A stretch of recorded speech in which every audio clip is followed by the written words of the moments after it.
Good afternoon, ladies and gentlemen. Good afternoon to all of you.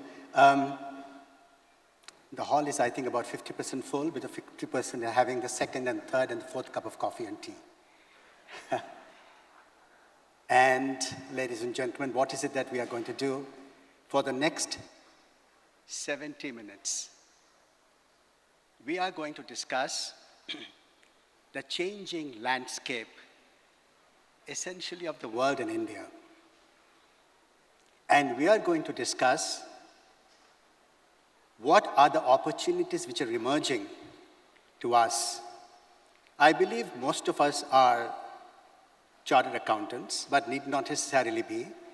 Some of us, of course, all of us perhaps are finance people, because non-finance people perhaps would not even dare to enter this hall. And therefore, ladies and gentlemen, we have a fantastic panelist, perhaps the best we could think through in the country. It is a panel discussion where I am going to ask certain questions so that we are dovetailing ourselves to the understanding as to how the landscape in India and the world is changing and what opportunities are emerging. Ladies and gentlemen, before that, being a session moderator, there is an advantage that I will have some few minutes extra, one to start and last to close. I want to give you a picture as to how the Indian ecosystem is changing. We are all aware of the normal stories, but I want to give you 3 data points which hopefully will lead you to think, is this the world we are heading for? We all know that India is now, in terms of size, when we talk of size, we talk of GDP. So India is the 5th largest country in the world in terms of GDP. 10 years back, we were 10th largest. We have moved up the ladder to 5. This we all know. We all know that the largest country in the world is the United States, whose GDP is about $27 trillion. This $1 trillion here and there makes a little difference because it all depends upon how this has been calculated, but assuming this figure is right, we know this information. We also know the information the second largest country in the world is China, whose GDP is $18 trillion. $27 trillion, $18 trillion. India, again we all know, is around 3.7 or $3.8 trillion. Let's take this figure of 3.8, which perhaps is more true than anything else. This also we know. We are also aware that the 4th and the 5th largest country in the world are Germany and Japan, with $4.4 and $4.3 trillion each of their respective GDPs. So what happens? There is this $27 trillion country, US, $18 trillion China, 3.7, let's say 4 if we have to round up. India, just little above us is Germany and Japan, at $3.4 trillion. This we all know. The world GDP is $105 trillion, also we all know. Now, I want to give you 3 things which are going to happen, because this is what we are discussing today, the changing ecosystem and therefore the opportunities which are going to provide to all of us. By this, we are in 2024. By 2028, India will become the 3rd largest country in the world. We are going to bypass Germany and Japan. We are aware of that. Many other time we are here. By 2028, 2030, India will become the 3rd largest country in the world. Fine. The second one, perhaps we don't come to our understanding, is by 2050, India will bypass the GDP of the whole of European Union. By 2050, India will bypass the GDP of whole of European Union. Many of us may not be able to see that. But the next information is more critical. By 2075, India is going to bypass USA as the largest GDP country in the world. Ladies and gentlemen, That's the opportunity in front of us. You will say, come on, I have not heard of all this. This has an assumption. The assumption is that in the next 10 years, India will grow at 5.6% per annum. And thereafter, for next 20 years, India will grow at 4.8% per annum. And please understand, ladies and gentlemen, we are expected to grow this year by 7%. So if you believe 5.6% per annum, next 10 years we can grow, and another 4.8% next 20 years we can grow, which is a reasonable assumption to make, India will become the largest country in the world. This 2075 we will not be able to see, most of us will not be able to see, but our children and grandchildren will surely be. This is data point number one. The data point number two, in the next 2 decades, of all the global growth which will take place, 15% of that, 1/5, that means 1/7 of the global growth will only take place because of India. It's going to take place in your country. 15% of the global GDP growth will take place out of India. If the world has to grow, average should be growing around 2.5%. 15% of that will have in our country. By the way, while the last two decades, China's participation in that was 30%, but China is no longer the story anymore. I'm not getting into it. The third information which I want to give you, because all this happens will affect us as a business, is that as the demography changes, as you know, the purchasing power, all that we do business, we are all chartered accountants, we are all accountants, the business which we do based on who buys the products. It is the middle class which buys the products. The rich are already rich, their purchasing is different. The poor doesn't have the purchasing capacity. Who buys the products? India. The middle class. 35% of the global middle class, which is the purchasing power of the economy of the world, vests in your country in India. So the 15% growth of the world will take place out of India. 35% of the purchasing power resides in your country. And this is going to make our country the largest in the world in the very near future. Now, this is the ecosystem. What are we going to discuss today? Arising out of this, lots of changes are going to take place. Time is running out. We have panelists sitting there. So while, to my mind, manufacturing is going to be a huge area and therefore leading to supply chain, logistics, and so on and so forth, infrastructure is going to be a huge area. The physical infrastructure and digital infrastructure is going to take place. Internationalization, globalization is going to happen. Companies are going to come to India to invest and vice versa. Exports, imports, and M&As are going to take place.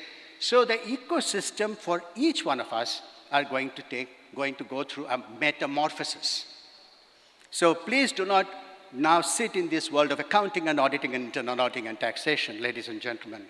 The world outside these 3 core competencies of ours, where you and me are required, are going to change metamorphically. It's going to make a metamorphosis change here.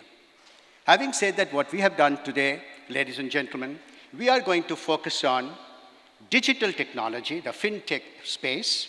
We will discuss now banking, and we will also discuss on sustainability, because these are the 3 pockets of opportunities which we have picked up today, and therefore I would now request one by one, of course, to answer some questions, if you're all okay with it. So now we get along with our panel discussion. Thank you, ladies and gentlemen. Let's go.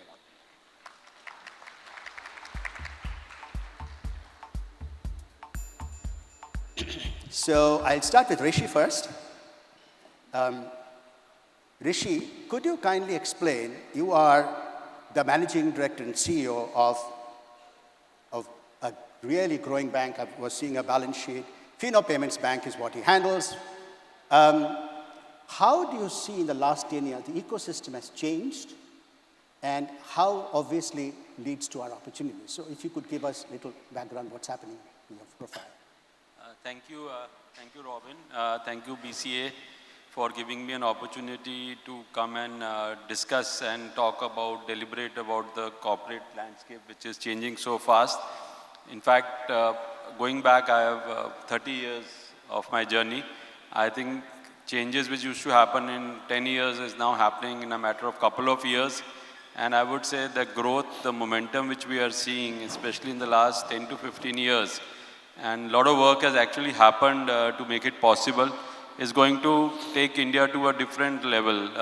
While Robin laid the groundwork in terms of how India will shape up the world and how India will become even more prominent going forward, I think from a banking landscape point of view, I see two things which are going to further help the growth of the country, because banking plays a very, very big role in the economy. It connects all the companies, it moves the money across the corporates, industries, governments, and everything. I think two things which we have seen in the last 10 years, and Fino was a 17-year-old company now, is the digital inclusion, the digital growth, and the financial inclusion, if I would like to say. I think these are the two big pillars of growth as far as banking is concerned, and that is how India or the banking ecosystem will further help the growth of the ecosystem, so to say. When we started our company some 15, 16, 17 years back, identity was a big crisis. Nobody had a real identity. Aadhaar platform came in, the KYC became so easy. Now more than a few crores of KYC is done every day now.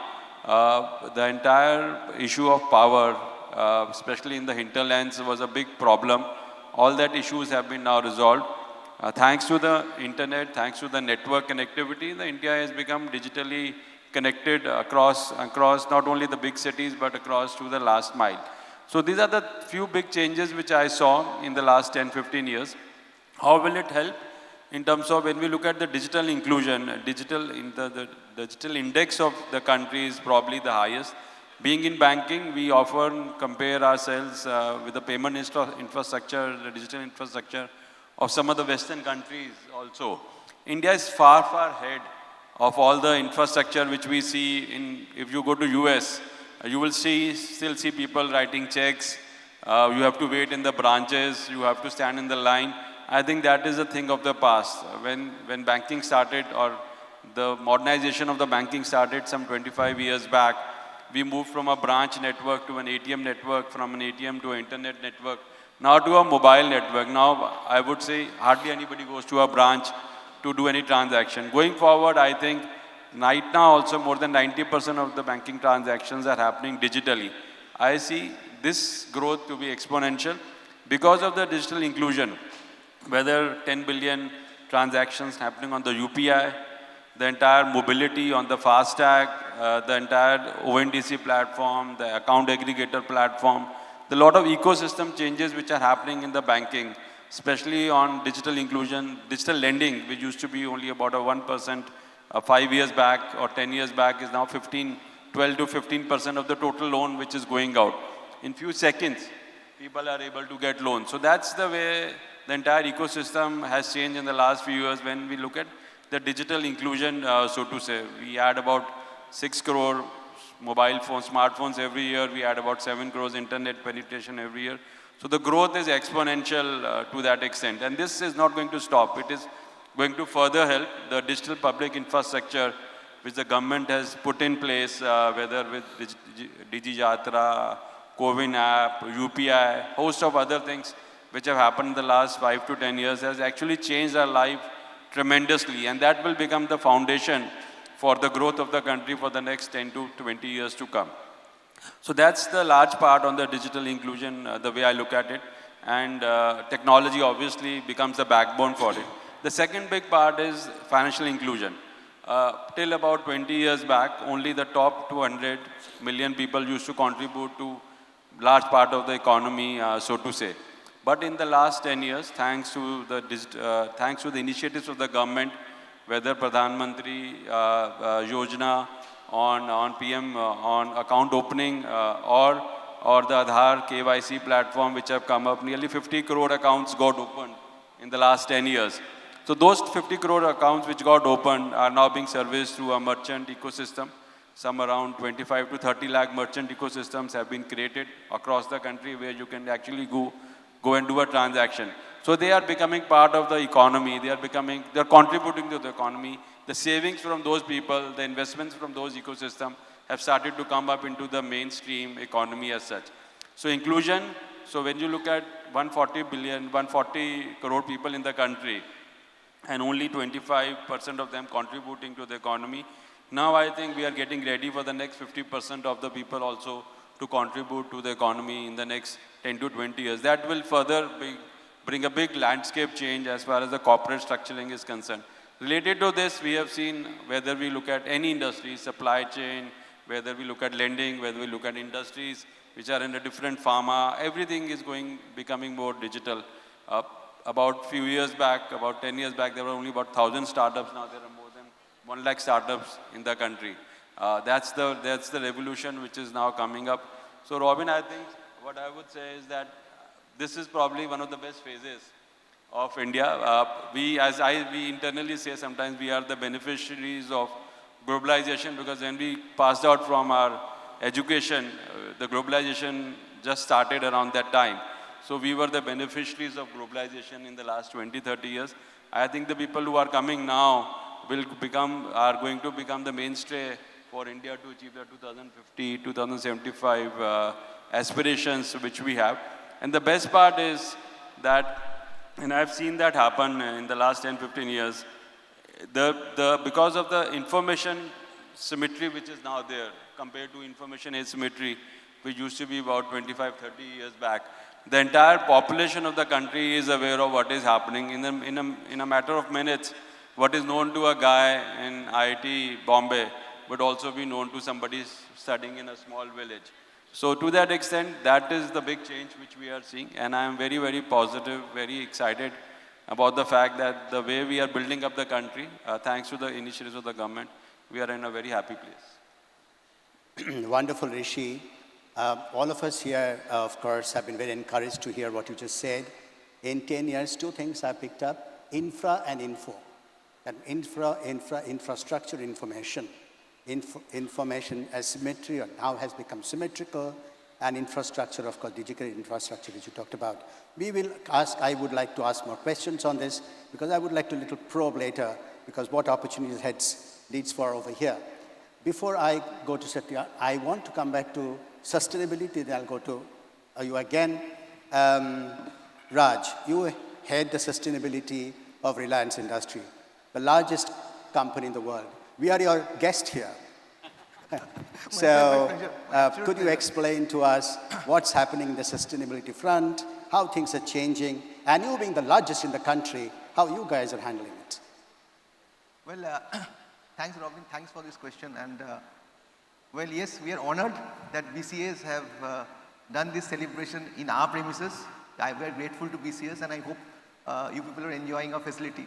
Okay. I would like to start with a story. I mean, only just few months back, I went to one of the conferences, and I was about to take a session in Kolkata. It was a packed auditorium, a fantastic auditorium. I belong to Kolkata, so when I go back and see such an auditorium which was not there when we were young, so I mean, I take a lot of pride.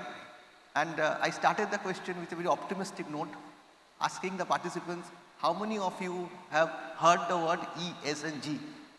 I thought at least 70 to 80% people will put their hands up, and out of 700 people, there are hardly 10 or 15 people who put their hand up, and it was a real dampener. Okay.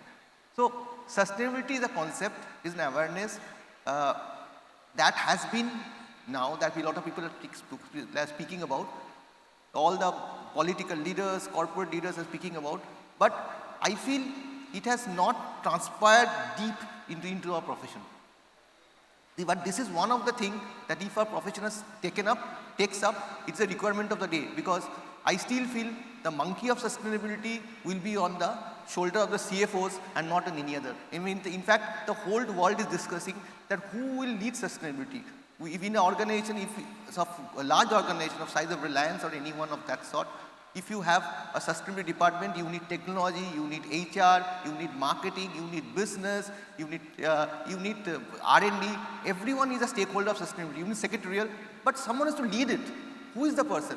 I think the monkey is on the shoulder of the CFO, and that is more or less agreed, and that consensus view is coming, because the CFO is responsible for the company's image, the CFO is responsible for managing the perception of the company, and If your company is not walking in the path of sustainability, well, you know what happens to the perception. The CFO is responsible for raising the finance, and who else will be custodian of sustainability? And one more thought, if you see the integrated annual report of most of the companies, including Reliance Industries, you will today find, including BRSR, 40 to 50% of the data is of sustainability and other 50% of financial data, right? So my understanding is, as days come, more and more data of sustainability will go up. And for all credit to the CFOs, they have managed, they have been a great custodian of the financial data. So who else will be a better choice than a CFO to manage the sustainability? So sustainability, I think the finance professional, I am very proud to tell so many finance professionals here, so many chartered accountants here, I think we see a great opportunity in the field of sustainability, and we need you guys to upgrade your skills and jump into and really play your role in the field of sustainability. As an organization, sustainability is not an easy job. But I will tell you, the first thing is implant the seed of sustainability mindset in the minds of leadership. When we take a decision at the board level, suppose you want to set up a new plant, you want to start a new product, you want to invest in some other company. Do you ever think, we think of financials, we think of IRR, ROI, etc. But have anyone think, oh well, if we start a new plant, my emission will go up by 20%. Can the company afford that? Or at the end of the year, you will say, my emission has gone up by 20%, what I'm supposed to do? So sustainability is a mindset. Sustainability needs to be taken care at the time of when you're taking decisions. Like you take finance, you take marketing, you take economic feasibility at the time to take decisions. Similarly, sustainability is very important aspect at the time of taking decisions. I think lot of large companies and slowly are understanding this. They are having sustainability committee, ESG committee in the board, and it is taken very seriously. And I sincerely believe we are on the right track, but yes, we have way to go, and our destination is still quite way ahead. Raj, what a wonderful description you have given. You are the largest one in the country, and you say that ultimately sustainability belongs to the finance folks. That's I perfectly believe. Just imagine, ladies and gentlemen, the opportunities exist, and I'm going to deep dive in a little bit on that. But having said that, I really want to go to Satyam. Satyam, this whole issue of fintech, we didn't even hear 10 years back. And you are a fintech king, you run a company. How is it that you are feeling that things have changed, and what are those key learnings we have got? Of course, most of us are CAs here, most of our accountants.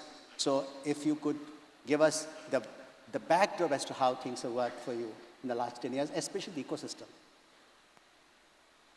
Yeah, thank you, Robin sir. And many thanks to BCA for inviting us to this forum. And usually, CAs are always about tell-all. So I'm telling you, do this, do this, do this. This is first time I'm getting a good mix of young and senior members from the community who are willing to listen. So I'll take this opportunity. And before I go to fintech, and which I would say that fintech, future, both are similar words. You can't distinguish it too much. So I'll also try to give a glimpse of future, what it holds for all of us, and more so for the finance professionals. So I'll transform the discussions or elevate the discussions to that level. But just as one of the stuff which I would want to just close on the sustainability is that while yes, it is true that the core of holding the organization is with finance function, finance control functions. So sustainability is also a key role, but by behavior, it's ingrained in the Indian culture. And if we have to just go back and remind ourselves of Rahim's poetry, then it's said long back that we all want only that much, where हमें उतना ही चाहिए जो कि न साधु भूखा रहे न मैं भूखा रहूं. रहीमन ने ये बोला है बहुत पहले कि भगवान मुझे उतना ही दो ताकि मेरे दरवाजे से न तो भूखा साधु जाए और न मैं भूखा रहूं. So that's a basic, how much we draw because sustainability is about future. We have to take care of future generation. We have to take care of the everything in the future. So Rahiman उतना दीजिए जामे कुटुंब समाए मैं भी भूखा ना रहूं साधु न भूखा जाए. That's where India stands when it comes to sustainability, and that's why we see that I think yesterday also that number was there where we said that we have met I think solar generation targets 9 years ahead of the timeline, and that's how ingrained it is in our DNA.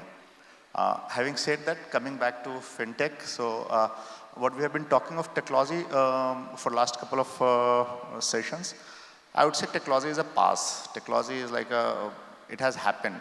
It was happening from mid-90s, and then now we are seeing technology everywhere. So if a large organization like Reliance said that they are a fintech, that is also true. If a young organization like LoanTap says they are a fintech, that is also true.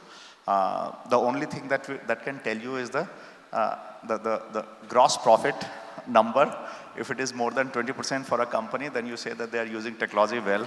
If it's less than that, then you can say that, yeah, I mean, there are the thumb rules which we can use. Then you can say that, yeah, the technology is not so well ingrained in this ecosystem. So I'll want to move from a technology to another stuff which has been happening in last almost 20 years, is that, there's a new commodity which has been created, and that commodity has been data.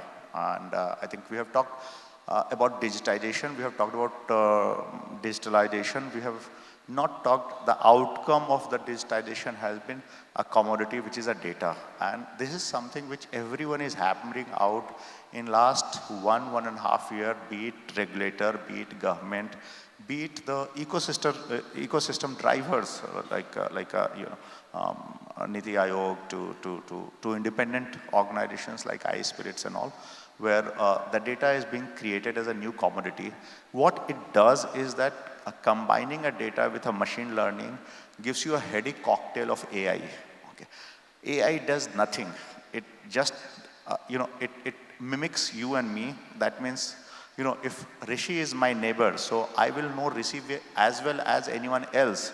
And without looking at anything from a credit point of view, I can assign a credit to Rishi without going through the details of the bank statement or details of blah, blah, blah, as a traditional banking is concerned. AI does the same thing where, each of the persons are known in much more detail than what you would visualize as a classic banker sitting remotely in your branch or sitting remotely in a central office or somewhere else in a processing center. So AI is basically mimicking you and me, and that means there are many neighbors which is getting created, many prototypes or lookalikes are getting created for each of us, and that essentially means that each of us are detailed, profiled for multiple product suites and multiple discussions.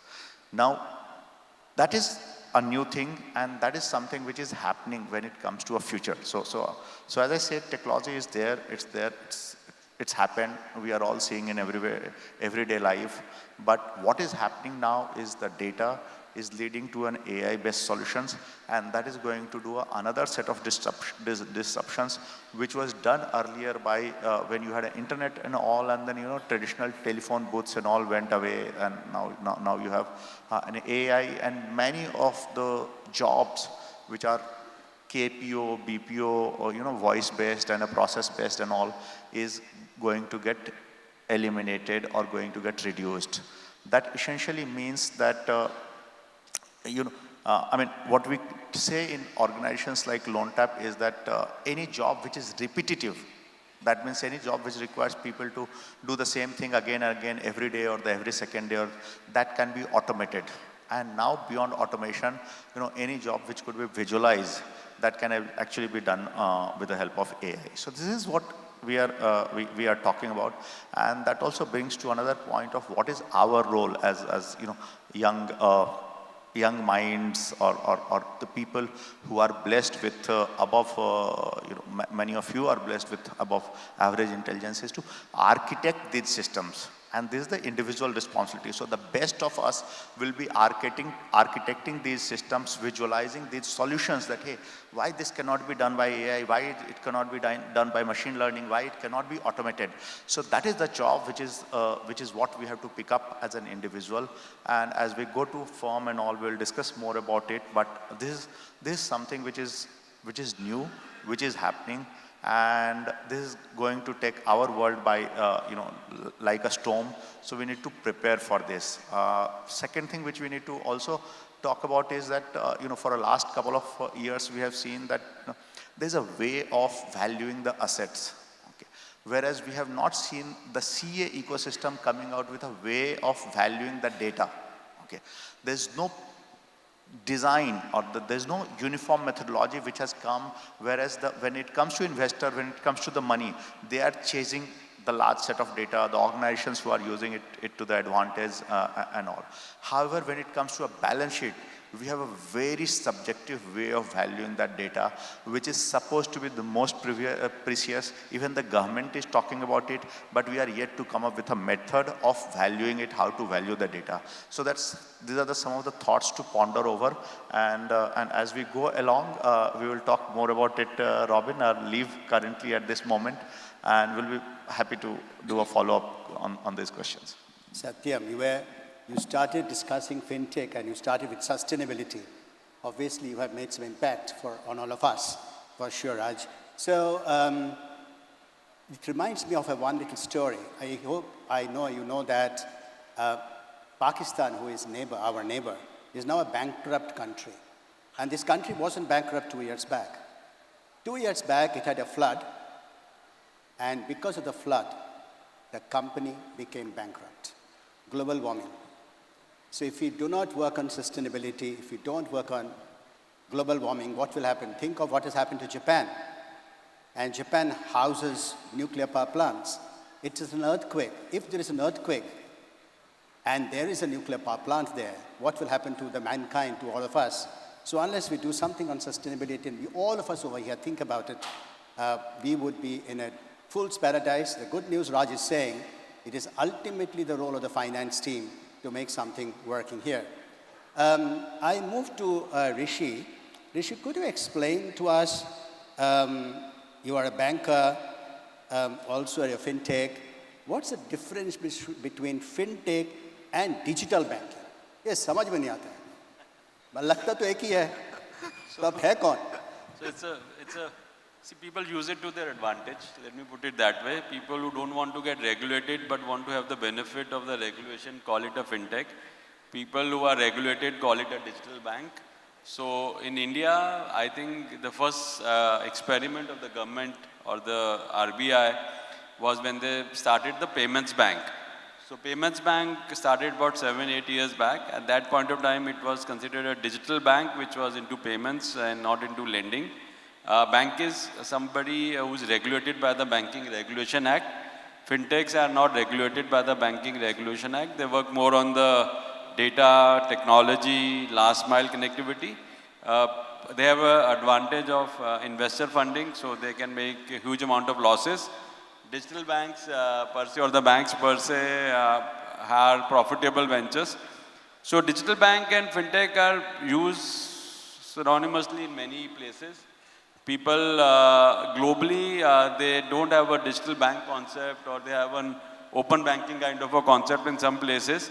But fintechs are largely young entrepreneurs who have started building up an ecosystem, tying up with the bank. So it's more of a collaboration with the bank, so to say, where the bank hosts the data of the customer, gives them the loan. Fintech helps in the distribution, technology, the last mile coverage, so to say. But the broader difference is largely the regulation which is there. One is regulated very closely, the other is not regulated, so to say. In India, we don't have a concept of digital banks as such. We only have a concept of fintechs and then payments bank, which sometimes are used as a digital bank, but largely you have the universal banks per se. But globally, in Europe, in US, in some of the other countries, the regulator have given licenses for a digital bank which can work both on taking deposits, liabilities, as well as giving small ticket loans. whereas fintechs are largely unregulated or are covered by the outsourcing guidelines of Reserve Bank of India. So the banks have to regulate the fintechs in that form. Wonderful. Even I understood. Great. Raj, you are handling sustainability, and I think, and perhaps most of us feel, it is the biggest risk mankind has got on us of changing the world anytime. You are handling sustainability from the largest company of the country. Would you think the government needs to do something more, or do you think the government is doing enough? Because soon we are going to get into what are the opportunities for all of us, and therefore only then we will get lunch. We have to get good opportunities. What is it that the government is doing, or what they should do more? Or are you happy with what they are doing? So I think lately everyone has woken up. I mean, across the world, the corporate leaders, the government, political leaders. I think the Indian government is doing quite well. SEBI has, one of the biggest challenges we CFO had, when people spoke of sustainability, investors have been pressing, analysts have been pressing. In fact, every month now, we have at least 1 or 2 meetings with the analysts and investors, and believe me, those dedicated meetings of 1 or 2 hours only on sustainability. So there were a lot of pressure from the analyst and investor community. And we know that, if we are not walking in the path of sustainability, if you're not performing, if your sustainability rating is not good, then there are the consequences. Your funds will dry up, your perception will company will change, investors will move out from your company. So one of the biggest problems we CFOs had for last 3-4 years, I mean, which framework to follow? And there are 17, 18, 20, you name, there are many frameworks, and at least more than 10, there are very popular frameworks. We did not know. The first and foremost thing, that favor that SEBI has done to us, is to introduction of BRSR, Business Responsibility and Sustainability Reporting, a framework that is mandated for the top 1,000 Indian entities by market cap, and others can do it voluntarily also. And this coverage will definitely increase. What we understand, they are increasing it. So we know now we have a framework. So that is the first thing. Second, the framework is quite exhaustive. It is not very subjective. Like if you go to the S1 and S2, which has come up in public domain now by the IFRS, one of the first few lines in the preamble is, this is only applicable to companies where it is material, okay? So now, whether it's material or not, it's a judgment. So some people will play on materiality and run away. But if you see SEBI's BRSR, there are some set of questions. You have to answer those set of questions, whether it's diversity, whether it's inclusion, whether it's labor laws, whether it's risk, etc. You have to all the cases. So I think, in all fairness, I would personally believe, my personal opinion, our government is doing quite well, and they will do even better in future, days to come. Wonderful. So you feel government is doing what I have understood, Raj. Government seems to be doing the right thing. BRSR and BRSR Plus is the right direction. It's too little too heavy, perhaps a little accounting oriented or accountant oriented. Non-accountants don't like it, they hate it. I don't know whether they read it at all, what that piece of paper or document is, but that's for another day, the fact that we are being forced to work. Satyam. Can I just share one thing? Of course. So I have been the Chief Accounts Officer for Reliance Industries, the largest company in India by market cap, for a decade. And I was doing quite well. I was quite comfortable with accounting standards, etc. I used to attend conferences speaking on accounting standards, etc., etc., etc. Then a day came when I was told that, you have been doing accounting for some long, you become controller. And okay, fine. And before that, they told me you also look at ESG, and that too at the month of February. And honestly speaking, let me tell you, I only knew ESG stands for emission and social and governance, and nothing beyond that. Environment, social and governance, nothing beyond that. And then it's been a journey. We had a great team with a journey that we have learned and acquired the ESG skills. So what I want to tell is that, as a professional, we need to build this skill. This will help every one of us, not the world, not the corporate we work for, but individually as individuals. And secondly, we should always remember, we owe this world to our next generation, and we all have responsibility towards that. Very well said. Satyam, before I say, ESG, these 3 words, these 3 letters holds huge opportunities for us, ladies and gentlemen. E, of course, is environment, which is basically sustainability, and therefore the BRSR report, the audit thereof, rating of BRSR, rating of sustainability, huge opportunity for us. I want to take ES. S is social, which is corporate social responsibility. We know 2% of profits. If you are earning net profits, you have to incur CSR. I'm not too sure that's an opportunity for accountants, but of course, we can have our pie over there, finger in the pie there. But what is our opportunity? G, governance. The world is changing. Every Companies Act and company law of the world has been tightened over the last 10 years, including that of ours. Just see what the SEBI is doing through LODR. Just see how even the market rumors affecting our profits by 2%, you have to report to the market, to SEBI. So things are changing, and that's where I believe opportunities will come. Raj, we must discuss this a little bit. What I think all of us believe is our role as accountants in the role of G, in the area of G, because G is more than auditing. G is more than statutory audit and internal audit. Satyam, what are your risks? You are a fintech company. What are the risks? What are the key risks and where we can play some role? So biggest risk, as I said, that while borrowing from Rishi's discussion earlier, was the regulatory ecosystem was not very clear. And but last year, broadly, the industry, fintech has been recognized as an industry. It finds mentioned in many of the government document, and as a regulator, also RBI came up with most aspects of the regulations, which also dusted off some old regulations around co-lending, and also the regulation was one of the biggest risks to the new industry. And last year, more or less, it has been settled. So I don't see too many risks at the moment. And the second risk, which will be perpetual for all the company, which is digitally driven, is about the data security and the privacy, which is a perpetual risk, which be it a new company or the old company, everyone has to guard about it. I mean, there is a clear law around it, but besides that, there was also an ethical and moral responsibility, which we all had about, because we are a repository of a lot of personal data of the customer. And having a good safety practices, a good security features around it, it is both. It's a perpetual nightmare at the same time. It's also a core responsibility. So while you do it, but at the same time you are also remain vulnerable, because there's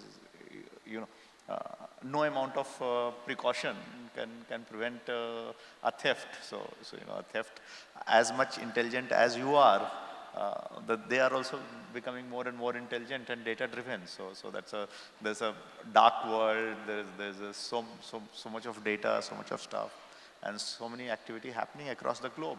So that keeps us on a. So are you saying cybercrime is a big risk? Cybercrime is a big risk? Yeah, cybercrime at a customer level, but at an institution level, data breach. And data. Rishi could work on that, because you are also a bank. You are a double whammy. So in this area, how you are managing and what opportunities exist for us to help you guys? On the fraud and the... On the fraud and in the area of course, risk and everything. And risk and fraud, and of course, the whole issue of internet fraud or cybercrime. So what Satyam is saying is absolutely correct. At a corporate level, data breach, cyber security, cyber threats, hacking, I think is becoming one of the big risks for any corporate. Luckily for us, the regulator, the Reserve Bank of India, is quite proactive on some of these fronts. So we keep on getting information from them. We keep on tightening ourselves as a company on multiple kinds of data breaches and everything which can come.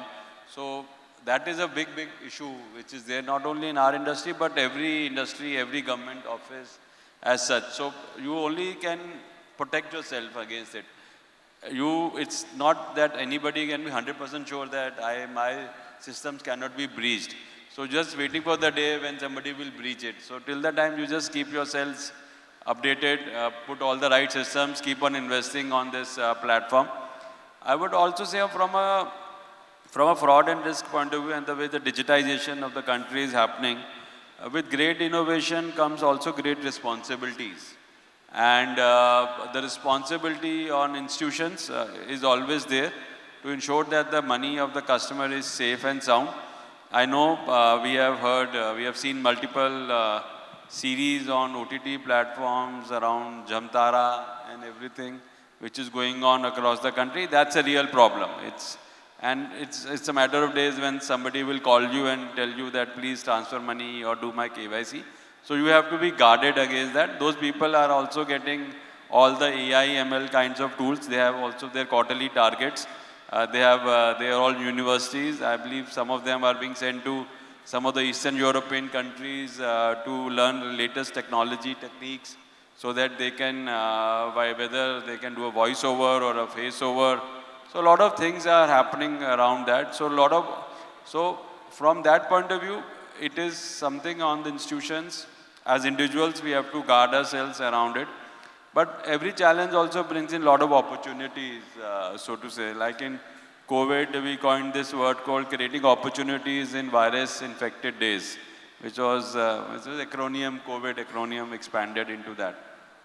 So as institutions, we can see for young chartered accountants, professionals, there is a lot of opportunities on working on the AI part of the businesses, technology, the fraud departments, the risk departments, the departments around digital innovation, which is happening.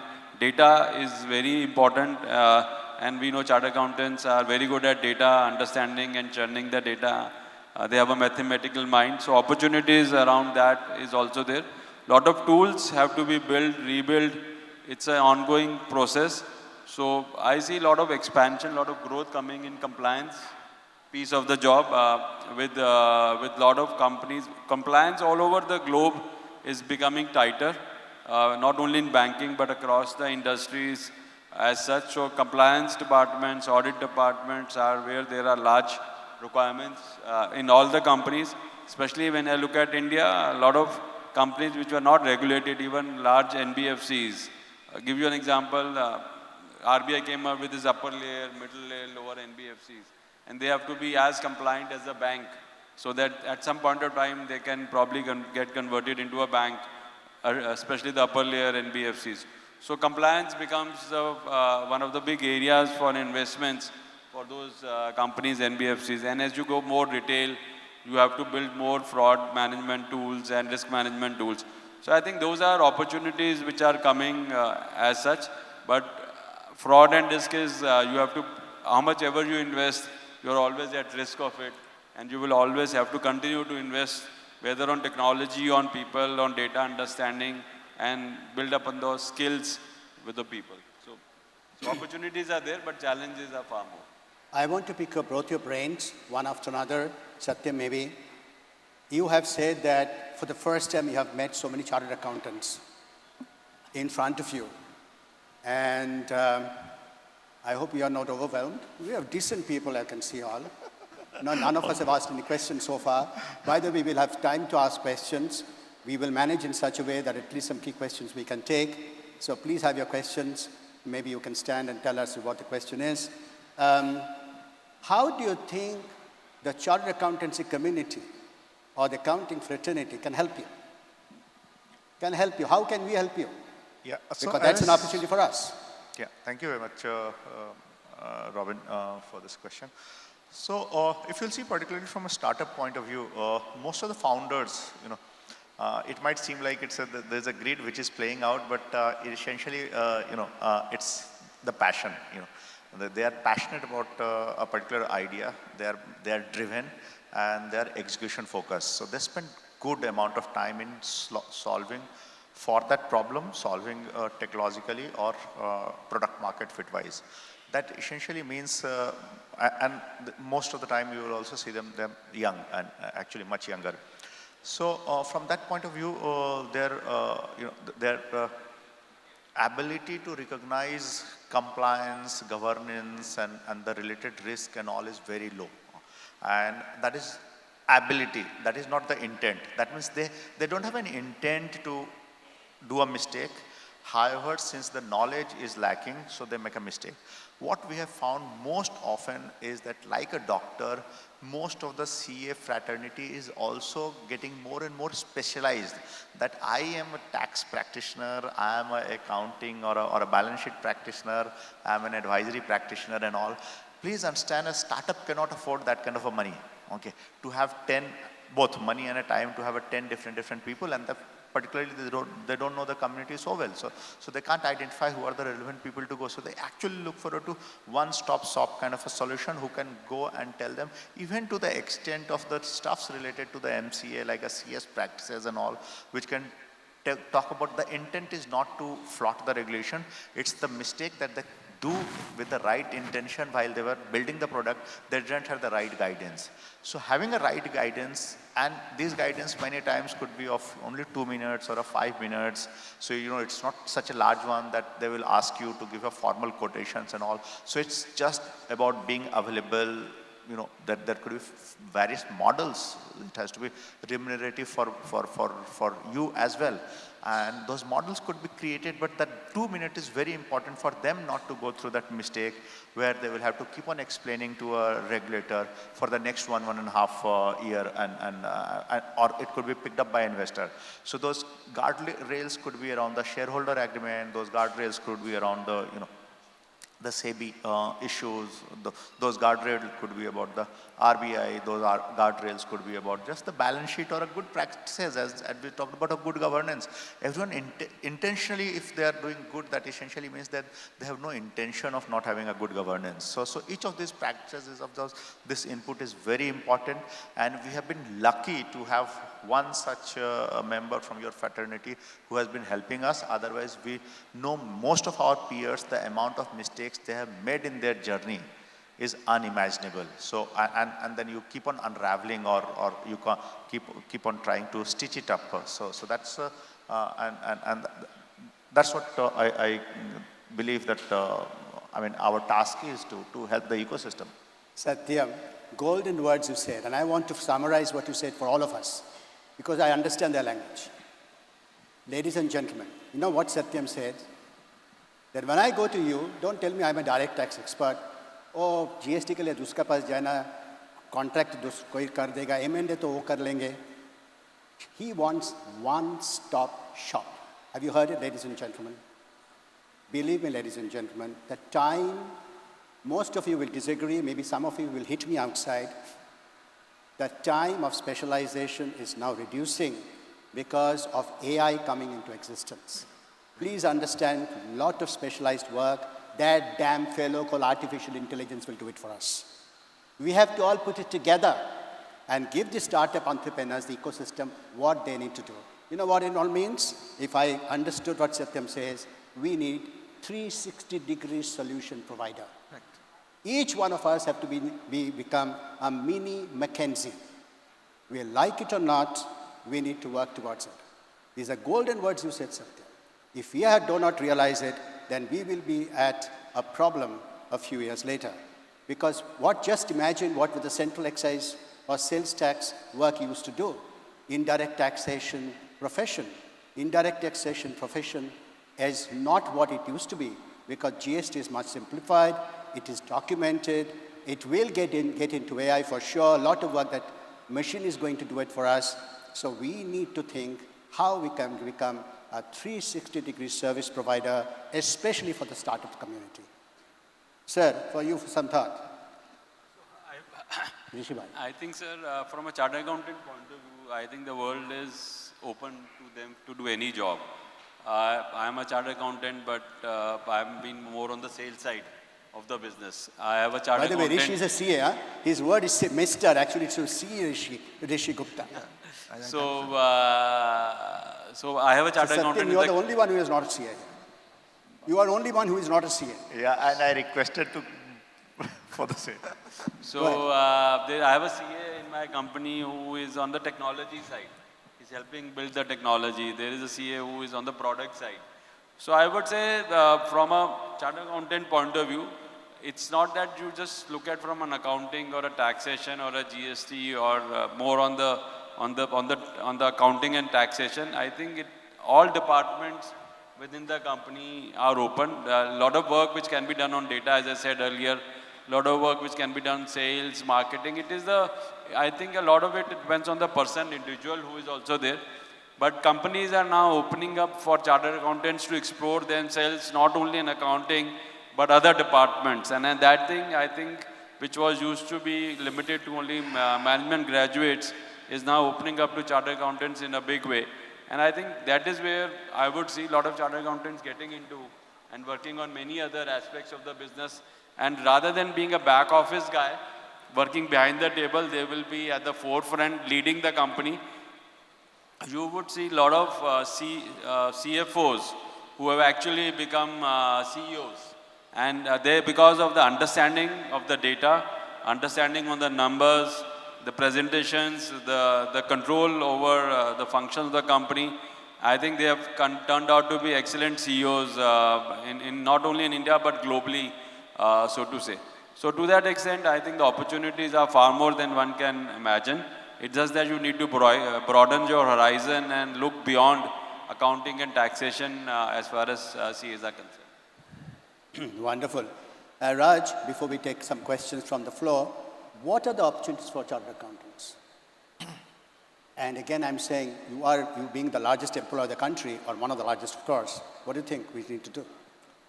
Actually, whenever I go to this kind of conferences, I mean, a lot of people get discouraged. I mean, people say AI and other IT will take up the job of chartered accountants. I mean, and I agree to them.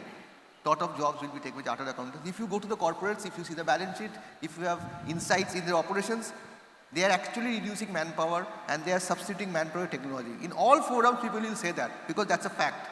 And in broad daylight, you can see that. I mean, there's nothing hidden about it. But what we cannot see and where we actually close our eyes, there are other doors opening for us. There are other avenues opening for us. I personally feel this profession will never die, but this profession will transform. Now the question is whether we'll die or we'll transform. That is the question to us. Wonderful. When I go to I have been recruiting chartered accountants for almost 2 decades now. When I went to the campus or for recruitment people 10 years back, my mindset, my demands was different. Today when I go, my demand is different. I don't look at only people who is accounts, audit and tax. I need people who can write an operating model for the company. I need a people who is in digitization phase. I need a people who can work on ESG. And I'm telling you, in ESG, there are very few people, chartered accountants working and young people who are working in ESG space. They have huge potential to grow and they will do great service nation. Because you know, ESG requires ESG professionals who have in-depth knowledge. At the same time, I think finance professionals, whether it's chartered accountant, cost accountant, they have a role to play.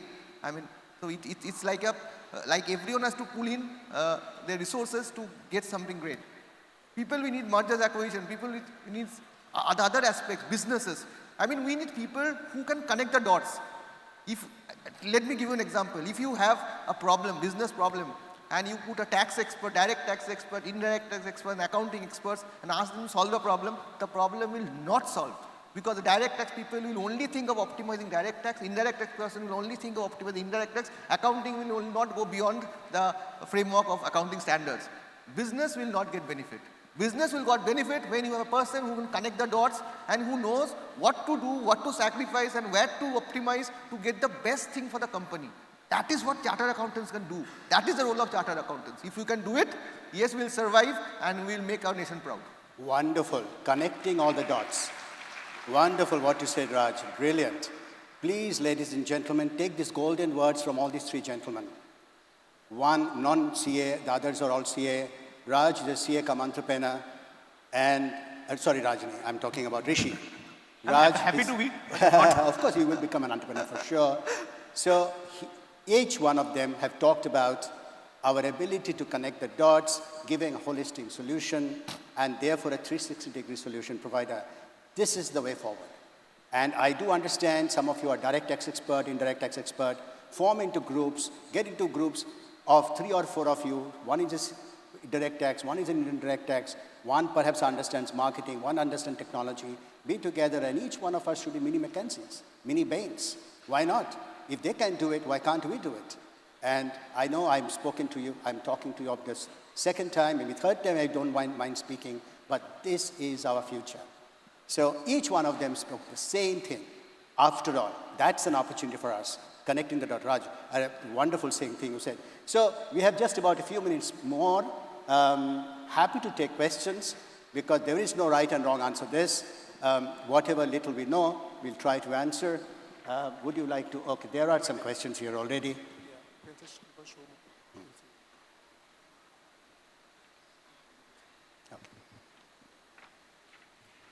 So, one question which I have is, will we see reverse migration and people from developed countries wanting to take up jobs in India?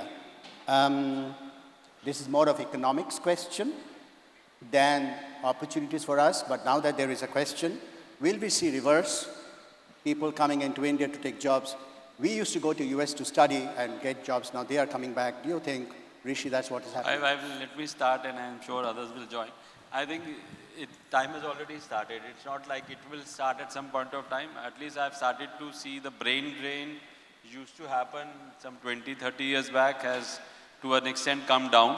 My own son, who went there for doing his undergrad, has come back because he only can see opportunities in India, while the US and the Europe and the Japan are struggling with their own problems and recession.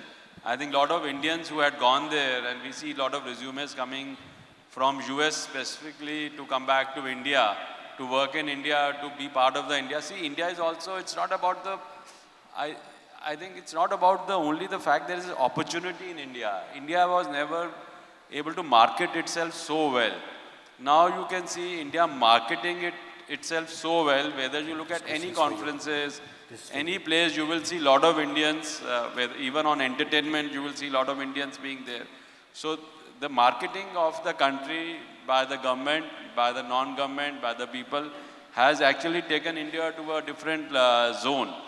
Being there, along with the fact that we are the fastest growing economy in the world, with 6.5% to 7% in the next 25 years, the Amrit Kal will further take us to a different level, so to say. I see there is a lot of opportunities, a lot of brain drain has already started to slow down. A lot of Indians who have gone back 10 years, 20 years, now want to come back and work in India.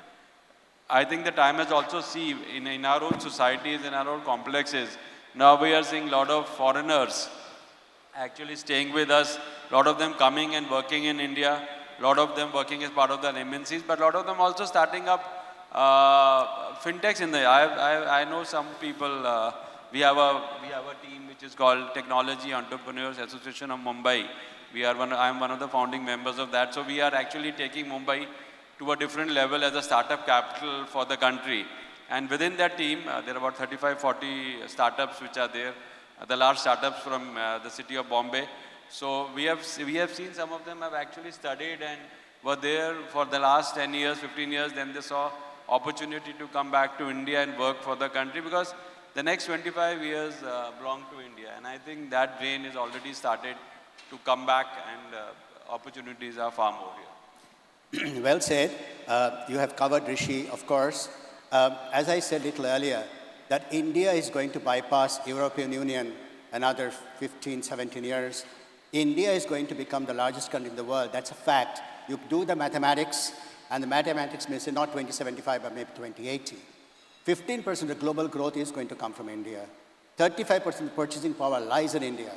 Where will people go? There has to be reverse migration.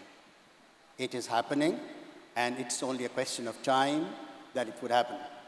Remaining in this country, doing our own studies and working here, to my mind, still is the biggest opportunity for all of you or all of us. Having said that, I'll take a sustainability question for Raj.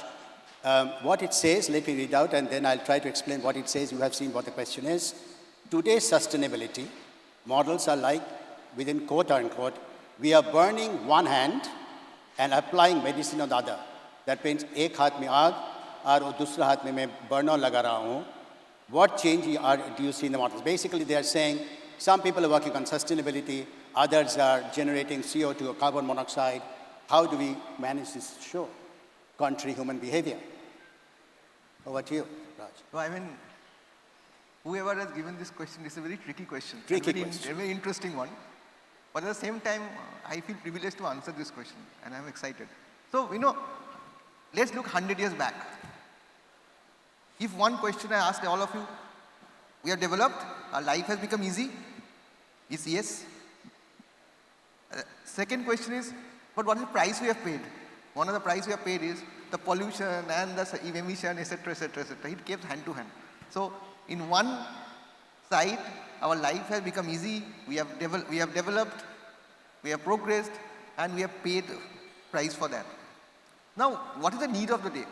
Can we say that we will stop our progress? We wanted to be the prehistoric period and not develop today where we are? The answer would be no. The ideal thing would be we would develop, but we have taken care of sustainability, unfortunately, which we have not done. But today the need of the day is what this phrase in the language of sustainability professionals will tell, they are telling it is an offset method. Like you are generating fuel, you are using fuel, you are generating carbon dioxide, and there are other methodologies, planting green trees and other things are there which you are absorbing that much carbon dioxide. It's an offset method, I mean, which is a very viable method. But at the same time, what I think that we are really looking forward to the technologists to find out some technology, some viable technology of fuel which will not lead or not generate very little emission or no emission. We are looking at technologies to find out some solution which will absorb the carbon dioxide that is from our environment. There is some technology which is happening in Sweden or somewhere, but it is not very viable, it's very expensive. But I believe in next 5-10 years it will happen. And then this phrase, burning in one hand and applying ointment on the other hand, will stand true, and that would be correct thing to do also. Great. We have about 2 to 3 minutes more. I'll take 2 questions, which seems to be relevant here. Amit Patel, Amit has asked, I can't see, I think he's there. Amit, you have asked that, question is, in fact, I made a comment that we did ask whether the government is doing enough. Some of us feeling as that perhaps government is doing too much. So is the government doing too much? Too much of regulation we are doing? Are they overdoing and perhaps reducing your entrepreneurial spirit? Satya. We have been pretty guarded as an economy from that point of view, but at the same time, it also gives a good amount of a challenge for the entrepreneurs, which they love. So a genuine entrepreneur doesn't get phased; they remain unfazed by the amount of the ecosystem constraints and all which comes across. So a true entrepreneur doesn't have an issue, but yeah, I mean, is the regulatory ecosystem much tighter in India other than the neighboring countries or other countries? The answer is yes. Does it has a benefit?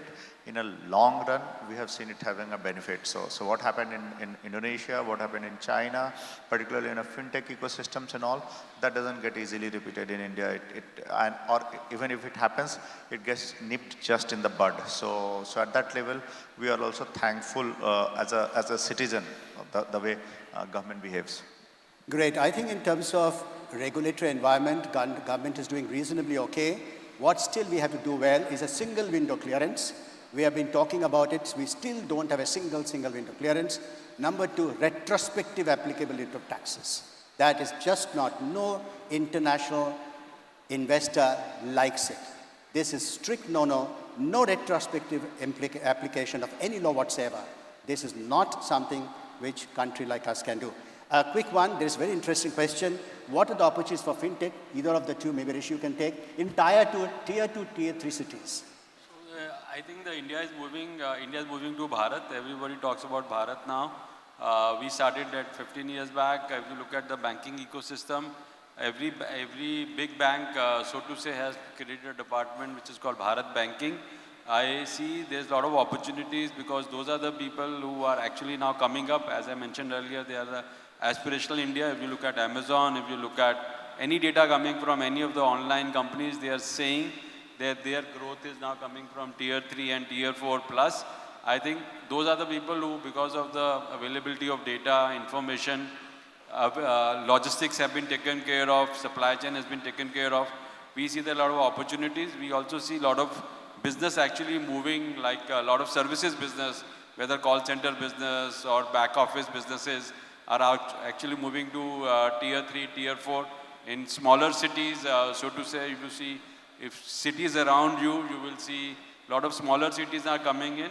Thanks to COVID also, people started to go back to their villages and to their hometowns, because of which also they have started to build businesses around that.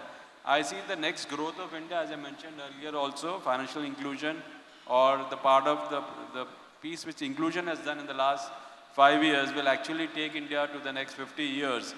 And the infrastructure is now ready. We have to capitalize that, and we have to make sure that we set up our offices, businesses in tier 3 and tier 4. And I see a lot of availability of resources is a big issue for any company to set up businesses. Those are available now, and nothing is stopping us. So just to give the same in number terms, for the largest bank in India, 70 to 80% of the business is in top 8 cities. And for the largest fintech in India, I think the top 2 cities for lending has been Pune and Patna. Wow. Wonderful. It answers most of the question. Wonderful. Last one, I think this is very important, and maybe just I'll take it. What are the sectors in India which would need massive growth in fund requirements in the next 7 years? Ladies and gentlemen, to cut the long story short, anything to do with import substitution, anything to do with Make in India, anything to do with technology is the future of our country. Knowledge-based import substitution. India wants to reduce its current account deficit, no question, import substitution. Make in India, manufacturing, no question. Technology is the future for sure. And please remember one thing, any business which has a unique selling proposition for a customer, USP for customers, that's the business to back. If you're an equity fund holder, businessman, startup entrepreneurs, whatever, please see, are we making a difference to the customer? Is the company making a difference to the customers? Then that's the company which will need funds. That's a company to start. That's a company to back. Thank you, ladies and gentlemen. It was wonderful. I think we are 1 minute too late. Thank you. God bless you all. Bye-bye.